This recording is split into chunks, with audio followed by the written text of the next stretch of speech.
Okay, awesome. Welcome to Life's Not Linear. Happy Friday, everybody. So this Friday we are talking to Elliott Roth, and I'm super excited to get to know them. And I'm gonna pass the mic to you. What's up? So I know you kind of tangentially through the University Innovation Fellows program. And I think that's kind of where I started realizing my career path and my choices in life and other things like that.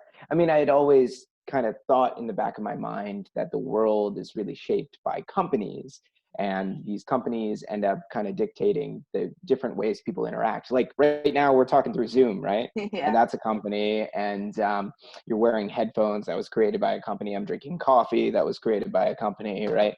And so all of that kind of influences what ends up happening in the world. And so as a kid, I was really obsessed with changing the way the world worked. I looked around me and observationally, I was like, things are just wrong. There's so many problems. Mhm. And I was never one to really like take a normal job or anything. I mean, I like worked random jobs at the pool and like Mhm. went around kind of like mowing lawns and like taking care of kids and babysitting and stuff like that as a kid. And so when I went into school, I was like really excited because I was going to be in this engineering program. And I thought like engineering, I'll finally be able to like fix medicine and like help people live forever, because I thought death was like this big problem and that everybody experiences and we should like really prevent that. And what I soon found out was that my engineering program really didn't give us hands-on experience with anything. It was mainly just like math classes, and you sat in your chair and you stared at the board and the teacher talked at you. And I was not about that. And so what I did was I started this organization called SEED, which is the Society for Engineering and Entrepreneurial Design, now defunct. But at the time, it basically brought all these students together, and we were supposed to be doing design projects for real people in the community and just kind of do them for free to build our portfolios. And so I brought in all these speakers, and we were doing all these different innovation challenges. And then we had these different like client consulting projects. And what ended up happening is that this was just when this program called the University Innovation Fellows Program was getting started. And they contacted me, reached out, I got an email, and it said, "This is from Stanford." And I was like, "Oh my God, like Mhm. Stanford. Like, I love Stanford. I always wanted to go to Stanford." And they said, "Well, now you have a chance." And they actually invited me out with a couple of people. I think there were about a dozen people. This was the second cohort ever, and flew out to Palo Alto. And we got trained in innovation, design thinking, and kind of did different sprints and stuff like that. And I would say that is one of the most formative weeks of my life, because it was during that time that I realized that an idea doesn't necessarily matter. An idea doesn't necessarily change the world, but it's the people that you surround yourself with that really push you forward. And so I kind of took that, all of the learnings and design thinking and whatnot, and brought that back to campus, where I was really gung ho about continuing on giving students opportunities and doing all sorts of different crazy things, ranging from a TEDx event, which we ended up hosting the first one, and that's an entire story, Mhm. all the way to starting my own consultancy, where I was starting different companies and spinning out different companies from that consultancy while I was in school. And so I didn't really focus on school, and that kind of led to some problems. Mhm. I've definitely been there. Mhm. Well, I think it's important to note that if like you said, your program wasn't really giving you much besides like lecture, it's hard to give your all to school when you're not really giving or you're not getting what you're putting in. And so there are a lot more opportunities, whether it's through student orgs or like UIF or in a community where you can like get real world experience, real time experience on top of those lectures. So Mhm. I'm Yeah. not trying to promote putting school in the back burner, but I'm gonna say that's kind of what I did too. Yeah, yeah. I think there's a lot more creative exploration that happens when you pursue whatever you're passionate about. And what I was finding and what I was discovering was that I wasn't really passionate about what was going on in school. And so I started doing things outside of that. Like I started volunteering in a laboratory group, and I would show up every day, and it was this systems biology lab, and I was obsessed with DNA. And especially because in my curriculum, what I found out, we started doing like medical rounds and other things like that. I became an EMT. And what I found out was that medicine just leaves you jaded. And it's this big bureaucratic system. You spend 10 years going to school to get a like MD, and at the end of it, like you really don't want to do anything else than show up every day and get a paycheck. And all the doctors I was talking to, I was like, hey, what about this? What about this? What about this? I kept on coming up with ideas, and they were like, that would never work. It would take years and it would never be implemented. And so I was like, like, let me take a step back and not try to reform a system from the inside. Instead, create an entirely new system that people take a look at and they're like, that's so much better. And so what I started doing, I was like doing a deep dive into synthetic biology, into DNA, because the genetic code really starts influencing the rest of everything else that comes from health. And I started volunteering for this lab, and I would show up every day and get put off by the grad student I was working for, and he kept on pushing me off and pushing me off and pushing me off, and I would just do dishes. And so I was getting really frustrated because it was like 8 months of showing up, suggesting experiments. I was so excited. I would read a research paper and bring it in. And what I found out was he was taking those research proposals or ideas and then giving them to his PI and kind of like making them his own. And I was like, oh my God, this is really crappy. Like, Yeah. why am I showing up every day if you just get the credit for a lot of my ideas? Yeah. And so I decided to get together with a couple of friends. What we did was we built a laboratory in a garage space of one of my friends.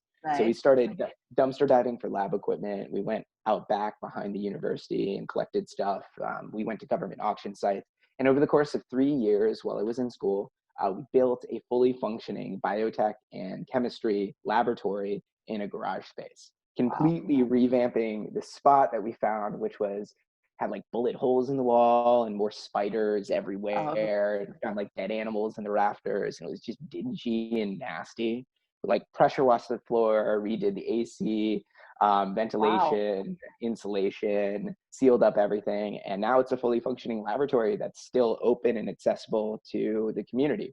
So I started teaching inner city kids and this was in Richmond, Virginia, on how to kind of get access to the tools of science and be able to perform their own scientific experiments and answer questions that were really valuable to them.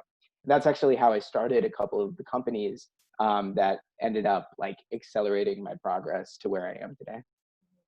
Wow. That's epic. Like you built your own lab. I built a That's, couple since then. yeah. I think I'm on lab number 5. My most recent one is in a shipping container because I Okay. got so tired of like picking it up and picking up all our stuff and moving it. So instead, Oh, I just pick up the entire lab and move it. wow. Okay.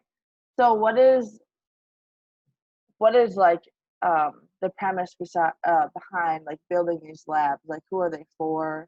What are they used for? That kind of stuff. Yeah. So right around 2012 or so, and this was after the University Innovation Fellows program, I was like, well, the practice of science, this practice of scientific discovery, it really is all about discovering new things. And the limitation there is access to scientific equipment and this hierarchy that's in academia that you have to climb the ranks. And by the time you actually reach a point where you can design and do your own experiments, all you're really doing is writing grants all day. You don't actually get hands-on access to experimental science. And so I thought, like, are there other people out there that are currently doing things to open up access to science? And what I discovered was this entire community. It was the do-it-yourself biology or community biology group. And so I like joined a bunch of different Facebook groups and I started asking questions. And what ended up happening is I connected with these amazing people all over the world who are starting these independent science labs that they build themselves, and they open it up to community members to answer questions that are really fundamental about your health, community health, things like that. And so you're able to enter into these labs, and there's normally like 4 types of people. It's either entrepreneurs who are trying to start their ideas like me, artists who are trying to go and explore new creative exploration, citizen scientists who are trying to probe at different things wrong with our community or questions that they have, educational opportunities, and lastly, like researchers that are trying to answer fundamental questions, finish up their thesis project, or like create intellectual property outside of a university environment so they can actually own it. And so these like confluence of people connecting at this community biology laboratory was astounding to me. So I took trips and tours all over the country, all over the world, to be able to meet with these different people, interview them, start learning from their practices, and then coming back to Richmond and implementing that.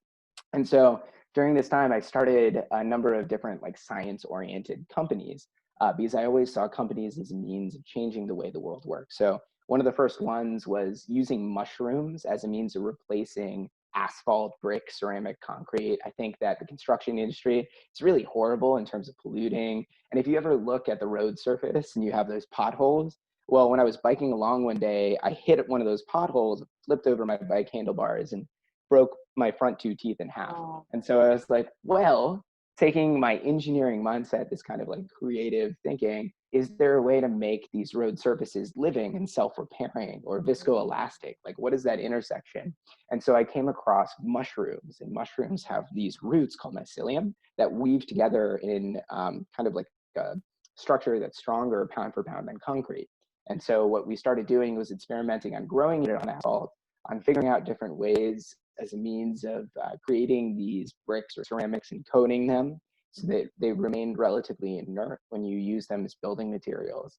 And that was a phenomenal process. But what we found out is that there's these regulations and regulatory standards that prevent you from actually using new building materials.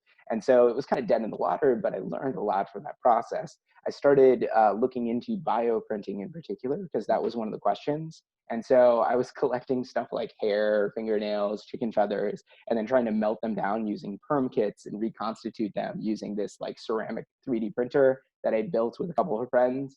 And it was like a goopy and gross and smelled bad. And so I don't recommend it, but that also enabled me to connect with some of the people that I was really interested in kind of what they were doing. So in particular, like I am a space geek. I absolutely love space. So I got in touch with one of my heroes who was doing 3D printing on the International Space Station, and I was able to talk to them about bioprinting. And that actually led to a job offer, which was phenomenal. But at that time, I actually turned them down. And I turned them down for a very like specific reason. It was to pursue my other passion and a company that I was starting at the time. I wanted to kind of work for myself. Mhm. Wow. I have so many questions, and I feel like I learned so much. Wow. Okay. How how were you able to like fund yourself to go see these different places and these people and then like come back and implement it in Virginia? So truth be told, I had no way of really funding myself. And so that led to a bunch of issues. So I was going through school and doing kind of a terrible job going through school. I was so interested in other things, and I like barely graduated by the skin of my teeth. And what I did was I Me started too. taking the clients that I was working with during school, like Uh-huh. during seed and like consulting on these various projects. And I started trying to charge them for the projects. And what ended up happening is that they stopped paying me. So these are like web design, projects marketing, business strategy, industrial engineering kind of projects. And I had clients that just never paid. And so I was left with very little in the way of money, and I had to figure it out. It was either like move into my parents' basement or find some sort of way of supporting myself. And at the time, I was trying to spend like more money on my laboratory research because that was what I was really passionate about. And outside of normal academia, outside of like a PhD, because no one would let me into a PhD program with the kind of grades that I had. And what I was doing was trying to figure out a way to survive. And what I did was I moved out of my apartment building. Mhm. I had like negative $17 in my bank account. And my only cost was food because I moved into my girlfriend's place at the time. And so it was basically like, how do I feed myself? And I started living on food waste. So I would go to like Food Not Bombs, which is an amazing organization that like makes free vegan meals every week. And then I would get like bagels from a friend from Panera. I would dumpster dive outside behind the Food Lion or behind the Kroger that we had. And that was how I fed myself. And I was like, there's got to be a better way to feed yourself. And I looked into, because I'm a giant space geek, I looked into what NASA was doing for astronauts. And I was like, they must have something, you know, like in space, tiny amount of space, no money whatsoever, no resources. Mhm. And I came across algae. I came across spirulina. And so what they were doing is they were growing algae for astronauts for food, for no resources whatsoever. And it produced all the protein they needed to survive. And protein was my biggest cost at the time. And so here I was living on a diet of food waste, and I was like, okay, I'm going to spend the last little bit of money that I have and pay for a starter culture of spirulina. And so I started growing algae in these aquarium tanks that I got from friends, and I would take big scoops out of the aquarium tanks and eat that as my protein intake.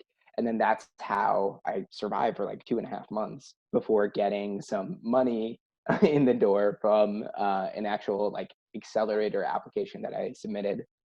So for a while, I was just like eating algae and whatever food waste I could find. Wow. That And is then I, dedication. I turned it into a company, and that's what I'm doing today. So that was about 4 years ago. That was 2016. Mhm. And what ended up happening was I applied to a program called Indie Bio, and this was in Europe. It was in Ireland. It was kind of a long shot, and I ended up applying to the program, and I got in because I was selling these little kits of algae, and I was like, "Listen, like, eat algae, be free. Like, you can Yeah. do so much. Have this at home." Because if you think about human conflict, the majority of human conflict is caused by lack of basic necessities like food, water, shelter, things like that. And it brings people into conflict because you kind of like covet what the other person has because you're not getting enough. And in essence, if you solve that, if you have people be able to produce all they need themselves for no money or resources whatsoever, then you've eliminated the majority of human conflict, and you don't have to worry about people dying unnecessarily of like lack of basic nutrition or healthy nutrition. And so I started selling these kits and kind of started experimenting genetically with this algae, and that got me into this program. So I actually flew out to Ireland and lived there for a period of 4 months working in a laboratory, this time not with like spiders or anything like that. This was like an official laboratory. Yeah. And I was able to do some different genetic experiments while I was there to engineer this type of algae. Because the main issue that I found in terms of people consuming algae in the first place was taste. Because like when you think of algae, you think of like seaweed and kind of like oceanic flavor and stuff like that. And so I found out two things. So number one, I found out that there's specific genetic pathways that lead to flavor, that lead to the smells and tastes that we experience. And I could use a new technique called CRISPR as a means of modifying that or editing that, knocking out different kind of flavor molecules so that they don't even occur in the end organism, in the end kind of product. And then number two, I figured that the main component of that bad taste, that bad flavor, is oftentimes the pigments and the pigmentation. Like if you think of spinach, like it's very metallic tasting, it's very iron rich. And if you take out the pigment from most foods, and I think of like British food that's like blanched or boiled or other things like that, and it's not really colorful, well, you lose a lot of the flavor inherent in that. And so by taking out the pigment, you remove a lot of those bad tasting flavor compounds. And so those two aha moments, realizations, have led us to where we're at now. And this is over the course of a couple of years of development, and, ins and outs and ups and downs and all sorts of craziness. Moving back to the United States, living in the lab for a little bit, and then moving back into my parents' basement and setting up a lab in their spare room, and like living in like this big mansion in DC as part of this incubator program for social entrepreneurs, and then finally getting some funding from the founder of Soylent and like figuring it all out. And then partnering with the World Food Program and the National Science Foundation as a means of scaling what we offer.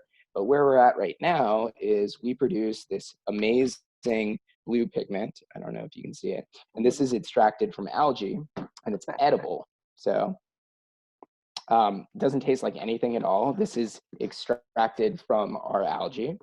We call it electric sky. My company is Spira. And then it originally comes from this dark green powder. And what we're working on right now, I don't know if you can see the dark green powder. What we're working on right now is a protein isolate that can be perfect for plant-based milk and meat.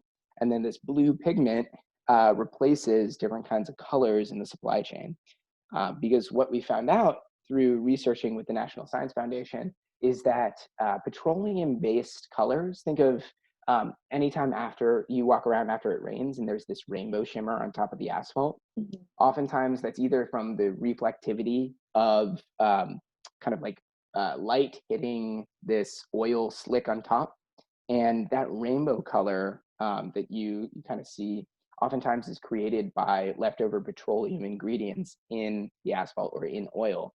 And those petroleum compounds create the colors that we actually put in our food, that we put on our faces for different cosmetic products, and then that we wear on our bodies. And so you're constantly consuming and wearing petroleum-based colors all day, every day. And that's leading to harmful health effects, wastewater runoff, pollution, really bad all around. So what we're doing is we're replacing those colors with something that's carbon neutral or carbon negative. So that's kind of what my company does, is we replace petroleum colors, and then we're working on going about replacing animal compounds in the supply chain using a new kind of protein isolate that's also carbon negative. Wow. Okay. You're a genius. Now that I know this. Um, thank you so much for sharing all this and the background. It's so interesting. Um, I had a Definitely question. was not linear. No, not at all. Like you sacrificed a lot, made a lot of different leaps and jumps, lots of Still different moves. sacrificing. Hmm. Yeah. And so how have you been able to like mentally push through or like justify like living in a lab or living off food waste and you know, I don't know, what's your drive? So way back in 2016, what I realized is that um, for the limits of survival, there's oftentimes a level of comfort or a level of like living, standard of living that people live at that's well above what they can live at. And so I kind of tested myself and I was like, all right, what is the limits of your survival? You know, at what limitation are you not going to be okay? Mhm. And how can you live at the very, very minimal, and how long can you sustain that? Can you do a test? Because you know, I'm very privileged to have like a safety net. I'm a white upper middle class male who has parents that are willing to kind of like let me move back in if I do crash and burn. And I have that privilege and I got to use it in some kind of way. And so I wanted to figure out a way to make it so that I was able to figure out the limits. And so that's why I tested myself. That's why I kind of went to the point of, um, you know, what is the minimal that I can live on? And in doing so, it unlocks a whole lot of potential. Like if I know the limits of my survival, then I also know where I'm comfortable at and where I can really thrive. And by doing so, like, yeah, living in a lab or sharing a room or sleeping underneath a countertop in a kitchen, like things like that, no big deal. Like I've been through worse, you know? And I think that there's a lot of people that put limitations on themselves because they look at other people as aspirational, as opposed to looking at yourself and figuring out like what works for me. And instead of comparing yourself to the other people who are doing like the standard thing, like finding a job, you know, getting in a relationship, getting married, things like that, no, pursue what problems you're passionate about solving and figure out different ways that you can take this time when you can be uncomfortable, this like period of time from when you're in college all the way to like the end of your 20s, 30s, whatever, and figure out different ways that you can apply that period of time in a very focused, directed way so that you're able to achieve different things that you couldn't even predicted. So I think a lot of times what I do is I say to myself, listen, through the pain comes success. Like when you've tackled and experienced this pain, at the very end of that, if you push just a little bit more, that's going beyond what most people would end up doing. And that's where you find true success. The two things that really end up killing companies are running out of money or giving up. And so if you're not going to give up, the only thing is running out of money. And so how minimally can you actually live? And then can you do stuff like living on your own supply of algae that you grow on your balcony? So like that's an example of something that I've had to do. And the extent that you're willing to go really dictates the extent, how far you will travel. I struggle with that because I agree because I would, you know, I think knowing your own limits is super powerful because when you know yourself fully, like you know what you're capable of, and I think it's easier to take risks Mhm. because because when you're taking risks, there's so much ambiguity, but if you know what you can withstand, then that takes some of that like ambiguity out of it. Yeah. But But then part of me is like, well, if I have the means to live at this standard that I like, should Mhm. I do it or should I continue to live minimally? Yeah, yeah. I would say that there's two kind of fears that I've experienced. So this is a roundabout way of tackling that kind of problem, right? So one is a fear of failure, and then the other is a fear of success. And the fear of Yeah. failure stems from this survival instinct, this kind of like fight or flight mentality, lizard brain kind of thing Mhm. that people get whenever you're confronted with this idea that, oh my God, like they're gonna hate me, or this idea is gonna like bomb, or I'm not going to be able to make rent or other things like that, right? And really, at the end of the day, something that's pushed me through that is that no one cares. Like it's really kind of funny, but you're gonna die and no one really cares, right? And so if you're gonna die, then what that means is that you got to try things, and if you're not trying things, then you are dying at the end of the day. And so you might as well just do something. And then no one really cares means that if you're trying stuff and you fail, who cares? No one, no one really cares. No one's paying attention. Mhm. And so the more that you try stuff, the more that you experiment, you're going to have a bunch of different failures along the way. And it's okay to embrace those and relish them and really cherish them.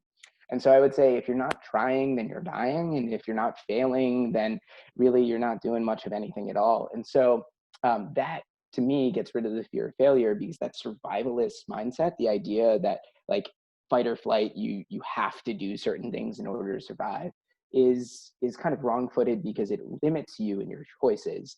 And intelligence really is maximization of your choice possibilities. And so what I tend to grapple with more often than not is a fear of success. So like, what happens if I have a small win that puts me down a pathway that's much shorter or different, or doesn't achieve the grandiose possibility of what I can actually do? And so as a means of dealing with that or grappling with that, I choose things that increase the amount of choices that I have, not limit me, but increase and expand the amount of choices or decisions or opportunities that I get access to, and the amount of learning that I can do. And so that's only something that I've really come to grips with and grappled with recently. But does that help a little bit in terms of making decisions? Yeah, I think so. I so I've also kind of like, I guess, struggle with the fear of success, and I think it's not something that people usually talk about because people are like, why would you fear success? Success is good. But I think to me it's like overwhelming. Where if like, Mm, oh, if I do take the risk to try this and if I am successful, like what's next? right, Or right. I don't know how much is that gonna weigh on you. But yeah, that Yeah. makes sense. I mean, pointing out an example of that, I got offered my dream job, and Yeah. this is working on like 3D bioprinting in space. Mhm. And how crazy is that? I got offered a job that would pay me, you know, six figures, and it would mean working in Silicon Valley on 3D printing, bioprinting in space. And I was like over the moon, really overjoyed. And it was that job was given to me by one of the executives on the team, and he was so excited about me joining, and I turned it down. And the reason why I turned it down is that it would completely eliminate all the other possibilities that were arrayed ahead of me. And it would mean that I would get comfortable getting that paycheck. I would get comfortable in that mindset. I would get comfortable checking in and clocking into work, doing that 9 to 5. And what I really wanted to do was kind of support whatever my own passions were. And by saying no to that, what I did was I said no to the comfort, but I said yes to all the potential possibilities.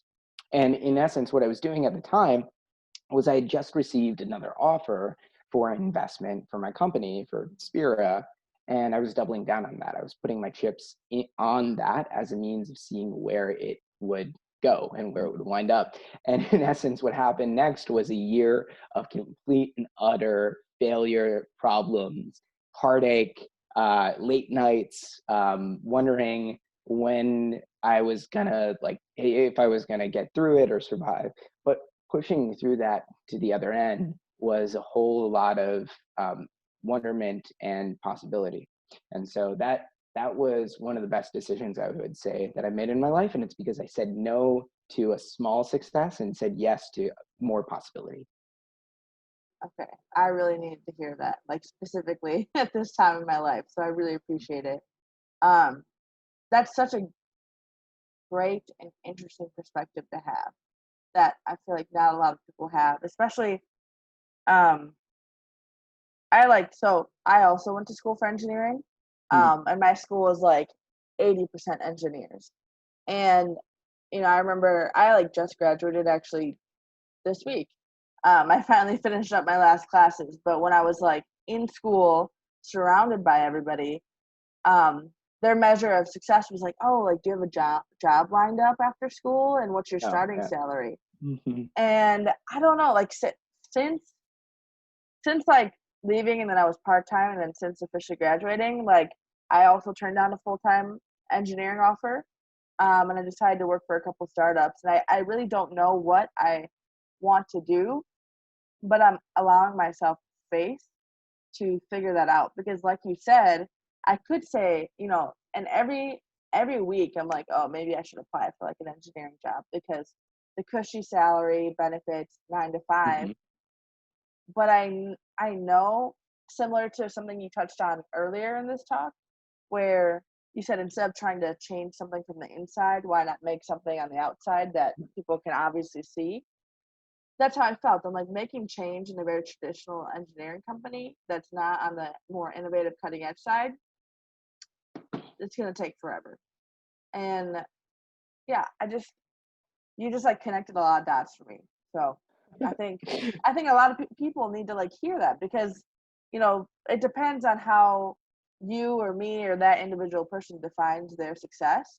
Yeah. But the like majority mentality is like money is success. How much money can I Yeah. make off the bat? And that was me too. And still sometimes I'm like, damn, I want to be rich, but also I'm like, is that going to intrinsically fuel me? Like if I won the lottery, am I going to be Yeah. happy? If I did There's good shit with the money, if I was like donating, investing, then I would be happy.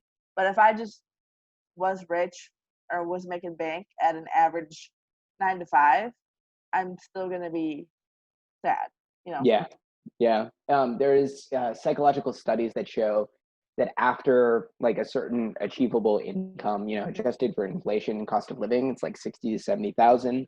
Mhm. After that, anything over that is diminishing returns in terms of your happiness. And what that really shows is that, Maslow's hierarchy of needs, if you meet the basic foundational survival, really what you're looking for is belonging and self-actualization. And if you don't have the ability to go after self-actualization, then what are you doing? Like, what's the point? Yeah. Yeah.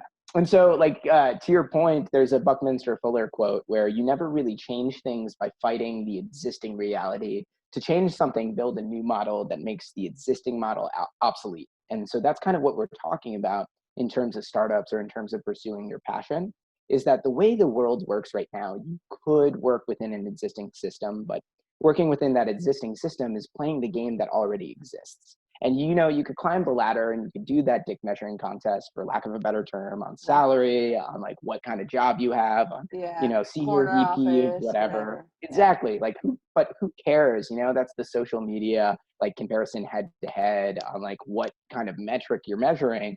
And there's plenty of people that do that. Like I could probably get a job on Wall Street, and I know you probably could too, making 6 figures a year, no problem. Once you meet that standard, anything above that, who cares? And at the end of the day, if you can already get those job offers, if you really try, you can go out there and get that. No big deal. Like you can get that at any time. What really matters then is the self-actualization and what you're really pushing for beyond that. And so if you're not worried about survival, if you're not worried about trying to compare yourself to other people, if you're not worried about having to adhere or belong to a certain social group, what you do is you find people like you. You end up reaching out to them through stuff like this podcast and talking to them and connecting to them on figuring out alternative pathways and careers and lifetimes that are able to transcend that and self-actualize. And so, yeah, I think you're doing the exact right thing. And in terms of kind of comparing salaries or whatnot, like if you're going after something that you're truly passionate about, money comes and money finds a way to get to Yes. you, I and you agree. figure out a way to make it work. It's really terrible at first and you're really struggling to figure it out. Mhm. But if you have a North Star that you're shooting for and you have that image in your mind and you have that vision of where you're going, stuff like, for example, my dad used to say to me, like, why don't you just get a normal job? If you're worried about money, And I just had that conversation yesterday. right, right. That hurts. That hits you right here. And Yeah. like your parents don't understand, you know, your friends don't really understand. They're really concerned and worried about The people you you. graduated with are like, what are you doing? Yeah, exactly. And at the end of the day, it's all about conviction. It's all about determination and how long can you go for how hard and how long can you go to achieve whatever your vision is in your mind to change the way that things work. And if that vision, if that passion and purpose to solve that problem is really so compelling, then you'll do it. And then you'll find other people who are like-minded to join your cause. Wow. I've been taking swigs of coffee in between, so I'm No, like, yeah, it's needed. I and feel you. No, that's this is awesome. probably cup number 3. So I haven't started yet. Wow, thank you for just sharing what like needs to be said, the things that people avoid usually, the thoughts that it's like it's easier to sit in your discomfort, or it's easier to sit like where you are than to try something new that could propel you. I like to say like people will choose to sit in their shit rather than clean their toes up and not sit in shit because they're comfortable. So yeah. like being able to sit in discomfort, like people would rather choose to sit in shit rather than take the next leap because this is what they know and this is the unknown. hmm Yeah, Wow. jumping off into the unknown is one of the most challenging but rewarding things that you can possibly do. And Mhm. I would say that now there's no better time than now to really Yeah. just start doing something, Mhm. especially considering like where we're at in this pandemic, what's going on. I mean, the minute the pandemic broke out, I was like, I have to do something related to this. So I got together with some friends and started a company around mobile diagnostic containers. So basically, it shows up on site and tests on site Mhm. using robotic automation to test for coronavirus. And so that company, I ended up setting that up and spinning that off. And so it's continuing and growing and doing, I hope, really great right now. But what I would say is that if you have an idea and you want to put it out into the world and it solves a real problem, that's really key, is that you have to know that it solves a real problem, not only for yourself, but for others. And in doing so, you can keep on doing that again and again and again. It creates real value. There was a friend of mine who was really fixated on this idea that they have to have a job to make money. And I was like, no, like true value, true wealth is created not through working a 9 to 5 job or creating like an income stream. It's created through ownership over equity. And so you're owning equity in a bigger piece of the pie. And you're owning a part of something bigger. And in doing so, what you do is you transition a mindset from like just like a working income, grinding away, trying to make money, to owning something that has the potential of growing bigger, where you're working in a collaborative fashion with other people. And so for anybody who's really concerned about their own income or wealth or growing something of value, at the end of the day, what you can say to people is like, hey, like I am the owner of a company. And that's something very different than just working for a paycheck. Wow. I have so many questions, but I'll definitely probably want to do another interview or whatever series we decide to propel off of this one. But I really appreciate you giving your time and energy and sharing so much of your experiences and knowledge with us today. Awesome. Of course. Yeah. Thank you. And thank you for having me. And if anybody wants to be in touch, any of the social media or email or anything like that, you can find me at that Mr. E, THATMRE. Or you can find me through my email, Elliott at spirainc.com. You can also just check out the company that I'm working on right now. So it's called Spira. And if you want to help out in any kind of way, or you're interested in algae as a means of replacing some of the foundational harmful ingredients in our supply chain, please reach out. We're always looking for help and hiring. Thank you.